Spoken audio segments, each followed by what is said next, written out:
حضرت میاں شیر محمد شرک پوری علیہ رحمہ فجر کی نماز کے بعد یہ ٹوٹیاں نہیں جس طرح ہوتی تو وہ چھوٹا سا برآمدہ تھا تو برآمدے کے اوپر بیٹھ کے وظائف کرتے تھے اور پھر اشراق کی نماز تک وہاں بیٹھتے اور پھر تشریف لے جاتے۔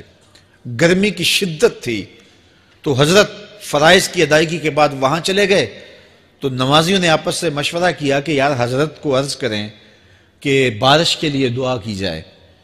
تو حضرت جا کے وہاں اپنے وظائف میں لگ گئے تو انہوں نے کہا چلو ہم مسجد کے سین میں کھڑے ہو جاتے ہیں، حضرت توجہ کریں گے تو عرض کریں گے۔ تو جتنے نمازی تھے وہ سارے صحن میں کھڑے ہو گئے اور برآمدے کے اوپر میاں صاحب وظائف میں لگے۔ جب آپ کی نظر پڑتی نا لوگوں کی جانب تو جتنے بھی نمازی تھے سارے ہاتھوں سے اشارے کر کے کہتے یعنی دعا کرو، زبان سے نہ بولتے، ہاتھوں کو ایسے ہلاتے اور یہ کہتے کہ ادھر آسمان کی طرف اشارہ کر کے کہتے دعا کرو۔ میاں صاحب پھر وظائف میں لگ جاتے۔ پھر جب میاں صاحب کی آنکھ اٹھتی نا تو یہ سارے ہاتھ اٹھاتے اور آسمان کی طرف ہاتھ اٹھا کہتے میاں صاحب پھر وظائف میں لگ جاتے۔ جب 2-3 مرتبہ ایسا ہوا نا تو میاں صاحب کی ہنسی نکل گئی اور ایسے آسمان کی طرف دیکھ کے کہا چل ہن پا دے۔ کہتے ہیں بس یہ بات کہنے کی دیر تھی کہ چھم چھم می برسنے لگا۔ تو جب کوئی حضور کا ہو جاتا ہے تو رب اس کو اپنا محبوب بنا لیتا ہے۔ تو حضور کی محبت خدا کی محبوبیت کا ذریعہ ہے، اس لیے ہمیں حضور کا پیار اپنی روحوں میں موجزن کرنا ہے، حضور کی محبت اپنی روحوں میں اتارنی ہے، اور محبت اپنے تمام تر تقاضوں کے ساتھ جب روح پذیر ہوگی تو پھر ہمارا انداز زندگی بھی سنور جائے گا، ہماری آخرت بھی سنور جائے گی۔ محبت کے من جملہ تقاضوں میں سے سب سے بڑا تقاضا محبوب کی اطاعت ہے کہ بندہ جس سے پیار کرتا ہے اس کی بات مانتا ہے۔ یہ ہے دعوی محبت کا ثبوت، اس کی دلیل۔ اور حضور کے صحابہ کی زندگیاں دیکھیے کہ انہوں نے حضور علیہ السلام کے ساتھ کیسے پیار کیا، حضور کی محبت میں اپنی عادتوں کو بدل دیا۔ حالانکہ عادتیں نہیں بدلی جاتی، 2 سکے بھائی ہوں، رشتہ کتنا گوڑا ہے، اور ایک گھر میں پرورش پائی ہے، ایک گود میں پلے ہیں، ایک باپ کے گہوارہ تربیت میں رہے ہیں، لیکن طبائع میں اختلاف یہ ایک فطری بات ہوتی ہے۔ ہمارے پاس لوگ آتے ہیں 2 سکے بھائی ہوتے ہیں، ایک کی طبیعت ادھر کو جا رہی ہوتی ہے، دوسرے کا مزاج ادھر کو جا رہا ہوتا ہے، ایک سخت نرم مزاج ہوتا ہے اور دوسرے کی آنکھوں سے انگارے پھوٹ رہے ہوتے ہیں، ایک معاف کر دینے والا ہوتا ہے، ایک سخت غصیلہ ہوتا ہے، ایک کی طبیعت کے اندر تلخی کی چنگاریاں ہوتی ہیں اور ایک کی طبیعت کے اندر نرمی کے پھول ہوتے ہیں، آپ نے بھی دیکھا ہوگا۔ تو یہ ایسا ہوتا ہے۔ اب اسی طرح کھانے پینے کی چیزوں میں طبائع کا اختلاف یہ فطری بات ہے، ایک کو ایک چیز پسند ہوتی ہے، دوسرے کو وہ چیز پسند نہیں ہوتی ہے۔ بعض اوقات ماں کو مسئلہ ہوتا ہے کہ یہ چیز اگر میں تیار کرتی ہوں تو میرا دوسرا بیٹا نہیں کھاتا، تو اس کے لیے بعض سے الگ سے کوئی چیز تیار کرنی پڑتی ہے کہ اس کی ڈیمانڈ یہ ہے اور میرے اس بیٹے کی ڈیمانڈ یہ ہے۔ مائیں مزاج سمجھتی ہیں، ایک آغوش میں پرورش پانے کے باوجود خون ایک ہے، گہوارہ تربیت ایک ہے، دودھ ایک ہے، لیکن طبیعتوں کے اندر اختلاف پایا جا رہا ہے۔ لیکن صحابہ کی زندگیاں دیکھیے، انہوں نے اپنی طبیعتیں بھی حضور کی طبیعت کے سانچے میں ڈھال دی۔ حضرت انس بن مالک کو کسی نے دیکھا کہ وہ شوربے سے کدو کے ٹکڑے نکال کے کھا رہے ہیں، تو کہا یہ کیا کر رہے ہو؟ کہا میں نے ایک دن حضور کو یوں کرتے ہوئے دیکھا تھا۔ تو طبائع کا اختلاف یہ ایک فطری اختلاف ہوتا ہے، لیکن صحابہ نے اس کو بھی چھوڑا اور حضور کی محبت کے سانچے میں ڈال دیا۔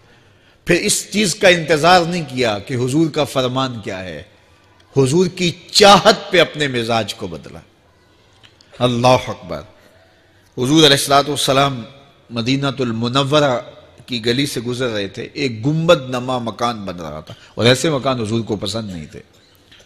تو آقا کریم علیہ السلام نے پوچھا یہ مکان کس کا ہے؟ کہا فلاں انصاری کا ہے۔ حضور گزر گئے، چہرے پہ تھوڑے سے ناگواری آثار حویدہ ہوئے۔ کسی نے اس صحابی کو بتا دیا کہ حضور گزرے تھے، تیرے مکان کو دیکھا، شاید پسند نہیں آیا۔ 2-4 دن کے بعد حضور دوبارہ گزرے، دیکھا کہ وہاں ملبے کا ڈھیر پڑا ہوا تھا۔ فرمایا اس صحابی کو بلاؤ، بلایا گیا، کہا میں پرسوں ترسوں گزرا تھا، تیرا مکان دیکھا تھا، یہ کیا ہوا؟ عرض کی میں نے گرا دیا ہے۔ فرمایا کیوں؟ عرض کی سنا تھا آپ کو پسند نہیں، سنا تھا آپ کو پسند نہیں، میں اور آپ دیکھیں ہمارا کیا کیا حضور کو پسند نہیں، سر سے لے کر پاؤں تک، نجی زندگی سے لے کے سیاسی زندگی تک، اپنے امور ذات سے لے کر کے اپنی معاشرتی زندگی تک، ہمارا کیا کیا حضور کو پسند نہیں، اور ہر وہ چیز بدل دیں جو حضور کو پسند نہیں۔ محمد دی زیارت محمد دے رنگ وچ، اے ٹھگ بازیاں جانے پیارا محمد صلی اللہ علیہ وسلم۔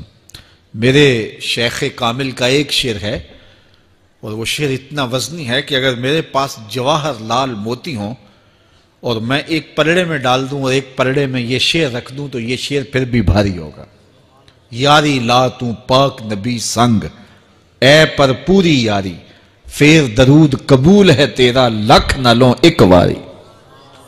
1.25 لاکھ مرتبہ درود پڑھنا ایک طرف، اور ایک دفعہ حضور کی ذات پہ درود پڑھنا، ان کی محبت کے سانچے میں یوں ڈھل کر کے جو وہ کہتے ہیں وہ میری زندگی کا عمل ہے، یہ اس سے وزنی ہے، یہ اس سے بھاری ہے۔ تو حضور کی محبت، حضور کے ایک صحابی تھے، وہ حضور کو ملنے آئے، اور آئے تھے بحرین سے۔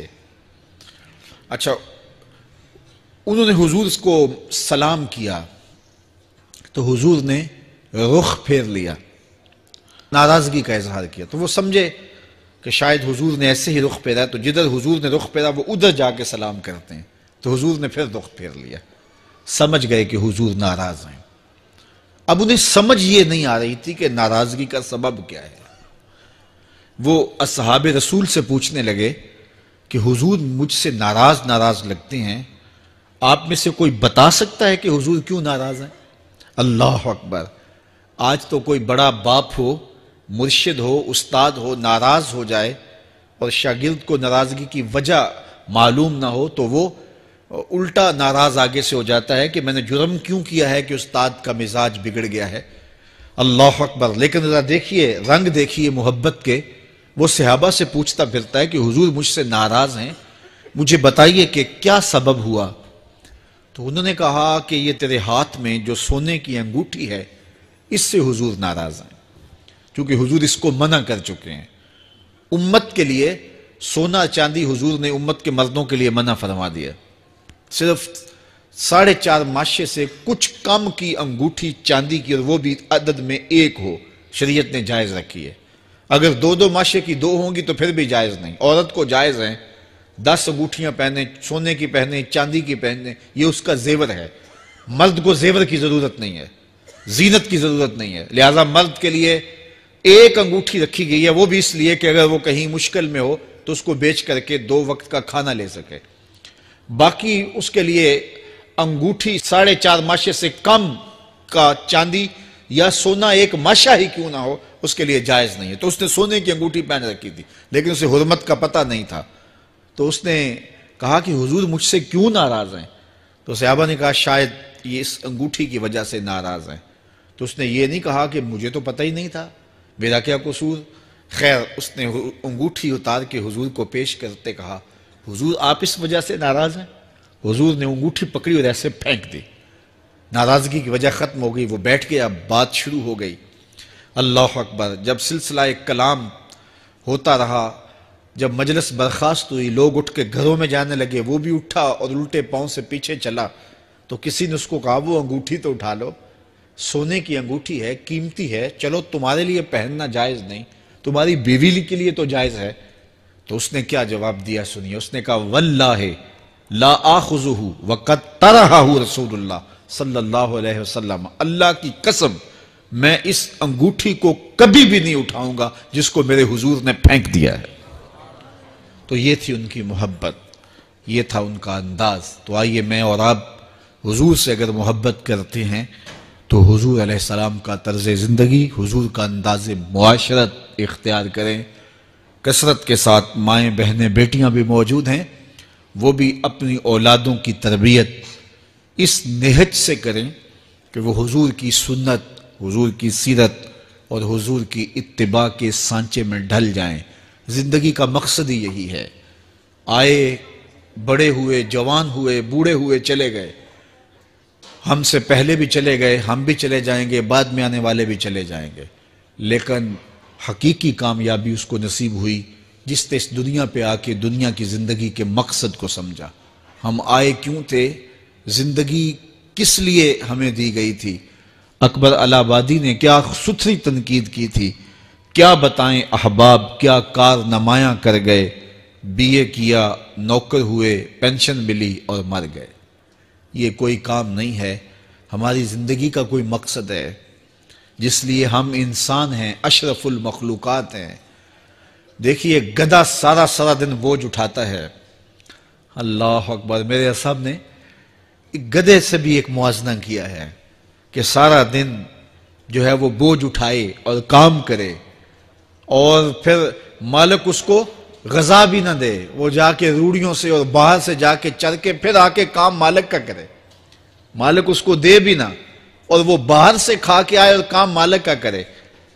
تو اگر بندہ ہو کے، انسان ہو کے اگر نہ کرے تو میرے حضور نے ایک لمبی ربائی ہے، اس میں آخر میں لکھتے ہیں تو چنگا یعقوب یا کھوتا تینوں شرم نہ آوے، کہ اگر وہ ایک گدھا بھی کام کرے، اپنی پیٹھ پہ بوجھ لا دے، اور تو اپنے مالک کے لیے کچھ نہ کرے، اور ساری نعمتیں مالک نے تجھے دی ہیں اور عزتیں اور آبرویں تیرے نام کی ہیں، اور تو اس کا حق ہی ادا نہ کرے، تو پھر کس طرح تیرے سے، تو پھر اولئک کل انعام بل ہم اضل، فرمایا تو چوپایا ہے بلکہ چوپایوں سے بھی بدتر ہے۔ تو میں اور آپ اپنے آپ کو انسان ثابت کریں، آج موقع ہے۔ سے ثابت نے اجے حواس تیرے، سے ثابت نے اجے حواس تیرے، کر لے نیکیاں رج کے تو، اڑیا رب رسول کیوں پل بیٹھوں، آ رب رسول ول پج کے تو، آئی موت ایتھے رہسن کم تیرے، آئی موت ایتھے رہسن کم تیرے، نیکیاں کر لے بھج کے تو، کی آکھ سن لوگ یعقوب تینوں، جب ٹر پیوں سر منہ کج کے تو۔ وہ وقت آئے گا جب تنیاں باندھ دی جائیں گی، جب دونوں جانب سے کفن باندھ دیا جائے گا، پھر پردہ ہٹا کے دیکھا جائے گا، پھر بند کر دیا جائے گا۔ وہ لمحے کتنے دردناک ہوں گے، وہ گھڑیاں کتنی دردناک ہوں گی۔ آج مجھے اور آپ کو اللہ نے موقع دیا ہے، تو آج حضور کی سیرت کو اپنانے کا، اپنی روحوں میں اتارنے کا عزم کر کے